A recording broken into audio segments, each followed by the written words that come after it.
UGC roll back. सवर्ण एकता जिंदाबाद जिंदाबाद जिंदाबाद। ब्राह्मणवाद जिंदाबाद जिंदाबाद जिंदाबाद। ठाकुरवाद जिंदाबाद जिंदाबाद जिंदाबाद। बनियावाद जिंदाबाद जिंदाबाद जिंदाबाद। ठाकुरवाद जिंदाबाद जिंदाबाद जिंदाबाद। लालावाद जिंदाबाद जिंदाबाद जिंदाबाद। साथियों,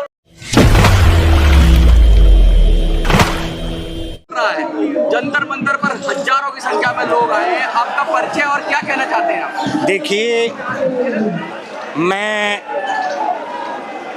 अखिल भारतीय तिवारी कांग्रेस पार्टी जो थी, अब भारत के निर्वाचन आयोग में राष्ट्रीय नारायणवादी विकास पार्टी के नाम से जानी जाती है। हमारे नेता पंडित नारायण दत्त तिवारी, युग पुरुष डॉक्टर शंकर दयाल शर्मा, भारत रत्न प्रणब मुखर्जी, लौह पुरुष डॉक्टर अर्जुन सिंह, किसान पुत्र राम नरेश यादव, विकास की नायिका शीला दीक्षित एवं महान स्वतंत्रता संग्राम सेनानियों को समर्पित है ये पार्टी।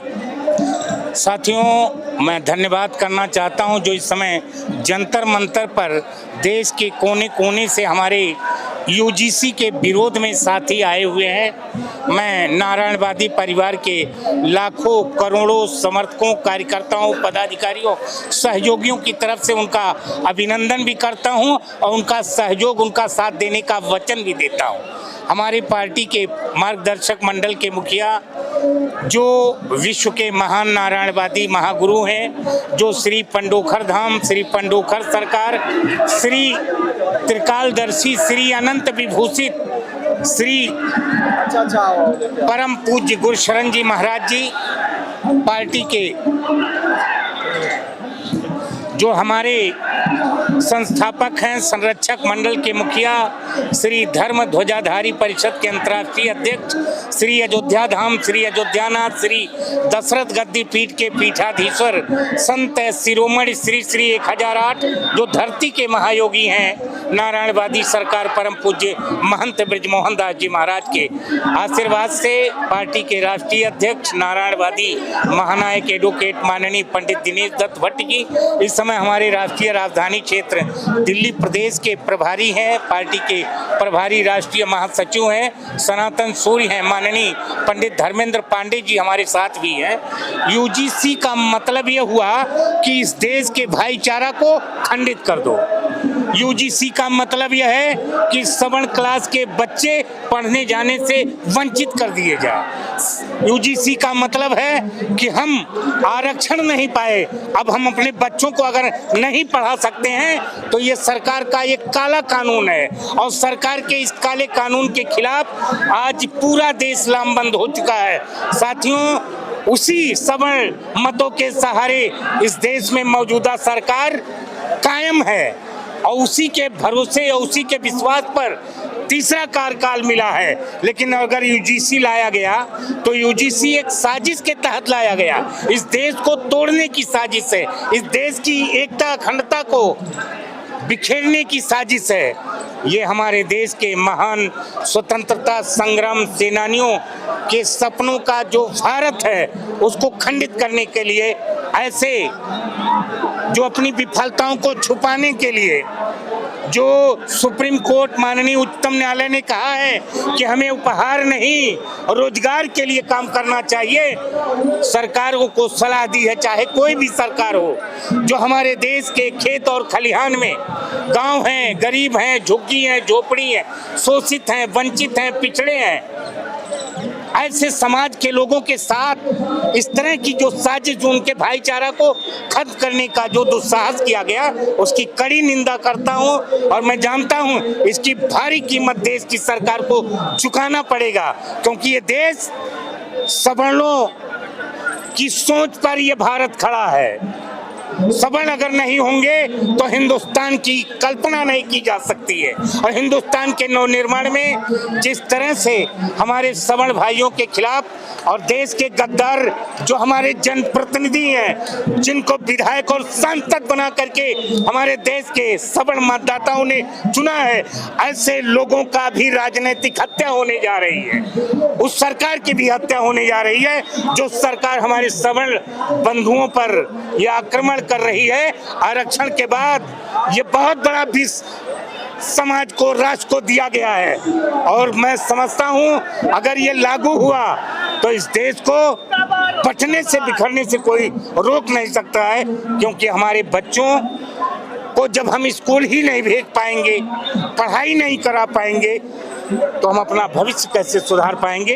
यूजीसी का विरोध जायज है और जितने भी हमारे सम्मानित साथी कर रहे हैं ये उनकी तारीफ होनी चाहिए। लेकिन दुख इस बात का है साथियों कि जो प्रधानमंत्री जी हैं, प्रधानमंत्री जी का एक भी शब्द यूजीसी के विरोध में ना आना, कहीं ना कहीं सनातनियों की सरकार है। राम मंदिर बनवाने कौन सी सनातनी सरकार, कौन साधु और संत कैबिनेट मंत्री बन करके बैठे हैं। एक मुख्यमंत्री भी अगर है तो उसके खिलाफ भी गहरी साजिश चल रही है। तो ऑप्शन क्या है?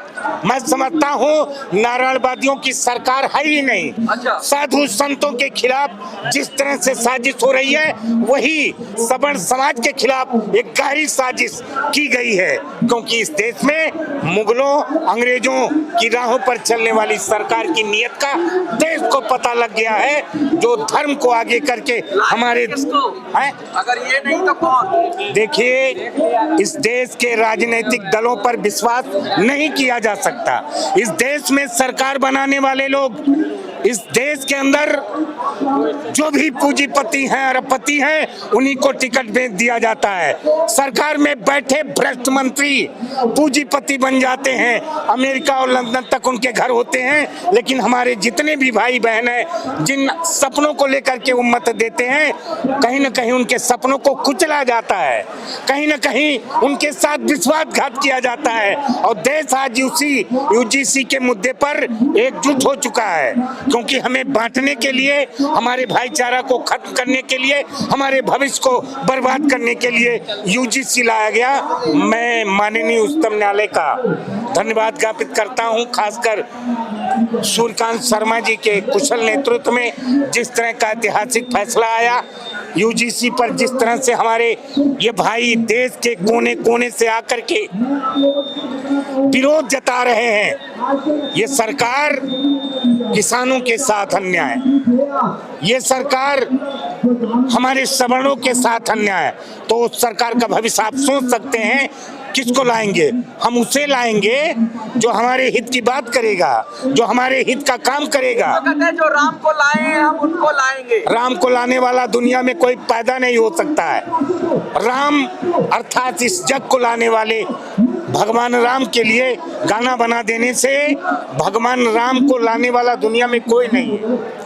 भगवान राम थे, हैं, रहेंगे, सदैव राम रहेंगे, सदैव हमारे आराध्य रहेंगे, सदैव ऐसे प्रधानमंत्री, ऐसे मंत्री आते जाते रहेंगे। लेकिन जो काला और गंदा इतिहास लिखा है वही बीपी सिंह वाला, जिसने आरक्षण लागू करके हमारे नौजवानों का, नौनिहालों का भविष्य चौपट किया, उस सरकार का वही असर होगा जैसे बीपी सिंह का हुआ। आपका अगर लगता है ऐसे कि जो यूजीसी लाए आप उनको हटाएंगे, ऐसा नारा लगा रहे हैं? देखिए, यूजीसी जो लाया है तो यूजीसी लाया है इसलिए कि हमने वो ताकत दी थी, और यूजीसी लाने वाले को हम अपनी ताकत से हटा सकते हैं। हमें न तलवार उठाना है। बदल गया नारा, जो राम को लाया है हम उनको लाएंगे, बदल के हो गया जो यूजीसी को लाया हम उसको हटाएंगे, ये नारा हो गया। नहीं, जो राम को लाया है, राम ने ही सबको लाया है। क्योंकि अगर राम के नाम पर दुकान चली है तो राम के नाम पर अगर दुकान लगाई गई है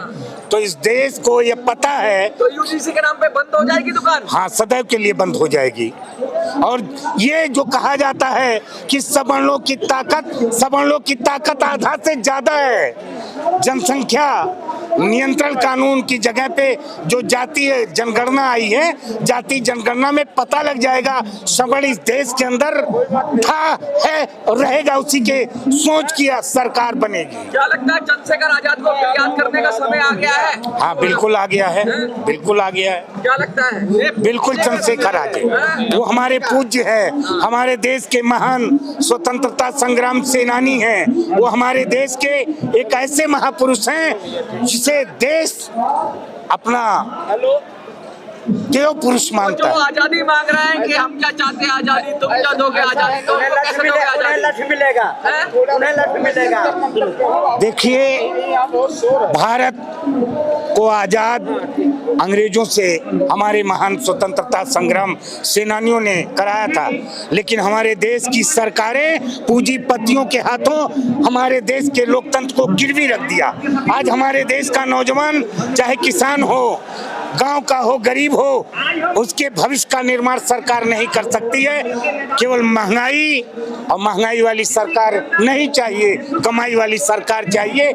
इसीलिए हमने नारा दिया है सम्मानित साथियों कि हमें उपहार नहीं, रोजगार चाहिए, महंगाई नहीं, कमाई चाहिए। आप सभी सम्मानित पत्रकार बंधुओं का बहुत बहुत हृदय से अभिनंदन करता हूं और इस यूजीसी के मुद्दे को आप राष्ट्रव्यापी बनाकर हमारी आवाज को पूरी दुनिया को दिखाइए कि आज इस जंतर मंतर पर जिस तरह से हमारे देश के कोने कोने से हमारे सवर्ण भाई आए हैं, जो सवर्ण के नाम पर वोट लेते हैं, उनकी ये भीड़ नहीं है। ये सवर्ण वो हैं जिनके साथ अन्याय, अत्याचार, अपराध हो रहा है, हम उनके साथ खड़े हैं। ये हमारे जितने भी भाई आए हैं, मैं सभी का बहुत बहुत धन्यवाद, बहुत बहुत शुभकामनाएं।